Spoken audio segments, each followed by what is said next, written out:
Et la suite de votre grand journal du soir, Nathalie Lévy, et c'est l'heure de retrouver une interview politique. Et le retour d'Aurélie Herbemont. Bonsoir Aurélie. Bonsoir Nathalie. Et vous recevez ce soir le président délégué du MEDEF, Patrick Martin. Bonsoir Patrick Martin. Bonsoir. La vie économique doit reprendre impérativement et rapidement. Ce sont les mots du Premier ministre cet après-midi. C'est un objectif, on imagine, que vous partagez dans cette crise qui est d'abord sanitaire, mais qui a des répercussions massives sur notre économie. Bien sûr. Bien sûr, la France contre-performe significativement par rapport à ses concurrents directs. On sait que les dispositifs de soutien financés par l'État ne dureront pas éternellement. Il faut...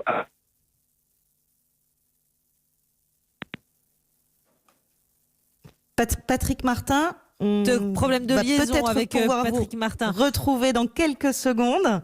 Voilà, on va revenir effectivement sur les annonces du jour. Quant à Édouard Philippe, quand il nous dit la vie économique doit impérativement reprendre et rapidement.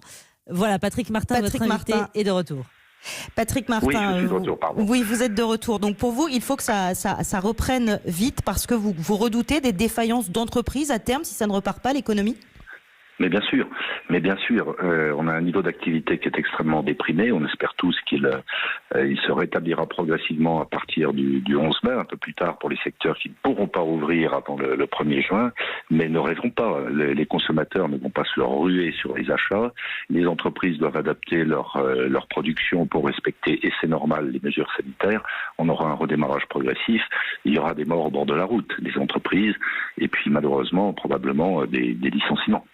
Alors, la vie économique doit reprendre, mais avec des aménagements. C'est ce qu'a aussi dit le Premier ministre. Il y a d'abord un encouragement à maintenir massivement le télétravail jusqu'à l'été. Est-ce qu'au MEDEF, vous y êtes favorable ?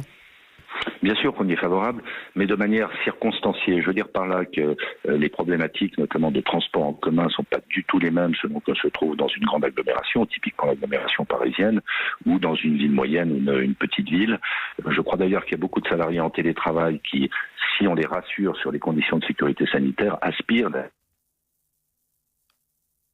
Patrick Martin. Nouveau Patrick Martin, avec ce petit problème de liaison, décidément, qui nous joue des tours ce soir. On vous écoute, Patrick Martin, si cela est possible. Oui, pardon, je ne sais pas à quel moment ça a coupé.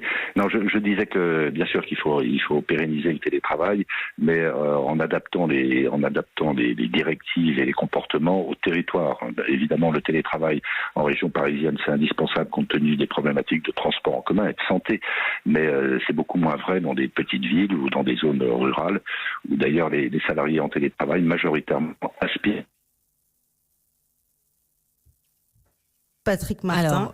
Alors décidément, on manque de chance ce soir avec peut-être un téléphone fixe à portée de main, Patrick Martin, pour qu'on puisse vous contacter par téléphone, à défaut de ce problème de ligne qui rend compliqué l'interview d'Aurélie Herbemont. Oui, alors non, ça va être compliqué. On va essayer de poursuivre. Alors le télétravail, vous disiez, les salariés effectivement qui aimeraient bien retourner sur le terrain. Sauf ceux qui devront prendre des transports en commun, et on peut les comprendre si les conditions de sécurité sanitaire ne sont pas garanties. Mais ce n'est pas la règle générale. La France ne se résume pas aux grandes métropoles. Sur la question du télétravail, Muriel Pénicaud, la ministre du Travail, suggère une négociation entre les partenaires sociaux pour encadrer le télétravail et notamment prévoir le droit à la déconnexion qui est plus compliqué quand le bureau est dans le salon 24 heures sur 24. Est-ce qu'au MEDEF, vous êtes prêt à travailler rapidement sur une charte du télétravail ? Mais écoutez, il y a déjà un accord qui a été signé en 2013. Le droit à la déconnexion est inscrit dans la loi. Je ne crois pas que ce soit le moment de négocier de nouvelles dispositions.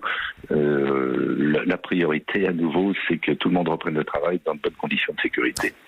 Alors, il y a le télétravail et il y a évidemment les salariés qui vont revenir physiquement. Alors, il y a un protocole de déconfinement qui a été préparé et dévoilé ce week-end par le ministère. 4 mètres carrés par salarié, des masques si la distanciation n'est pas applicable, des horaires décalés, gérer la circulation dans l'entreprise pour éviter que les gens se croisent. Est-ce que les entreprises sont prêtes à mettre tout ça en place d'ici lundi ? Elles sont essentiellement prêtes, et puis tout ce qui peut contribuer à rassurer d'ailleurs aussi bien les chefs d'entreprise que les salariés va dans le bon sens. Après, cette directive est extrêmement détaillée, et l'analyse qu'on en fait, c'est qu'elle ne répond pas à certaines situations, typiquement les 4 mètres carrés, le télétravail qu'on vient d'évoquer. Enfin, on est dans un état d'esprit extrêmement constructif, d'abord par respect pour la ministre, mais surtout parce qu'il faut sauver les entreprises, il faut sauver les emplois et donc il faut retravailler. Et vous dites que du coup, tout ne sera pas forcément prêt pour que dès lundi, tous les salariés qui viendront puissent avoir dans chaque entreprise de notre pays 4 mètres carrés pour être sûr d'être en sécurité sanitaire ? Non, mais il y a beaucoup de situations auxquelles ça ne s'applique pas. Ensuite, il y a déjà des guides qui avaient été publiés par le ministère du Travail, au nombre de 48 à ce jour. Il y a beaucoup d'accords très détaillés qui ont été passés soit par les branches professionnelles, soit par les entreprises elles-mêmes. Donc, je dirais que le panorama juridique et sanitaire est déjà largement décanté.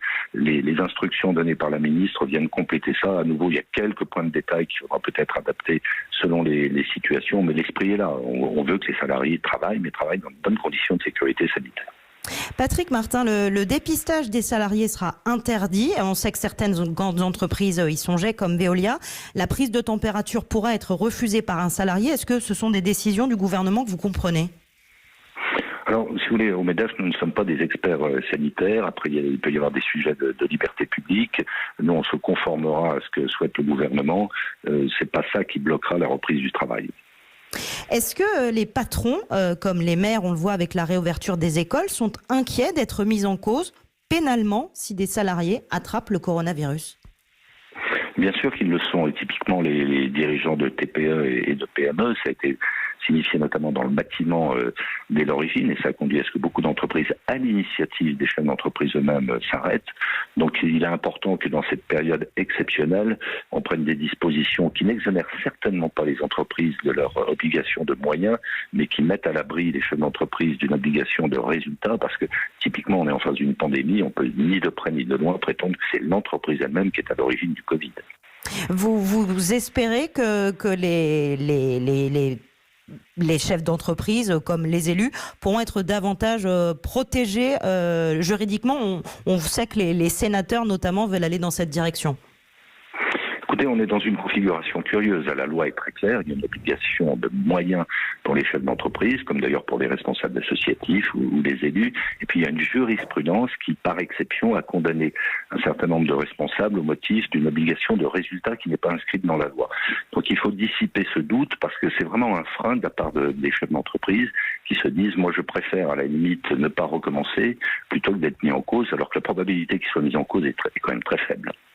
Patrick Martin, un tout dernier mot très brièvement. Depuis la mi-mars, ce sont 17 milliards d'euros de charges sociales qui ont été reportés pour les entreprises en difficulté. Ce dispositif sera maintenu en mai. C'est suffisant de prolonger le report des charges ? Alors, d'après ce qu'a dit Bruno Le Maire encore ce matin, il sera même prolongé plus longuement pour les secteurs interdits d'activité, et c'est bien le moins.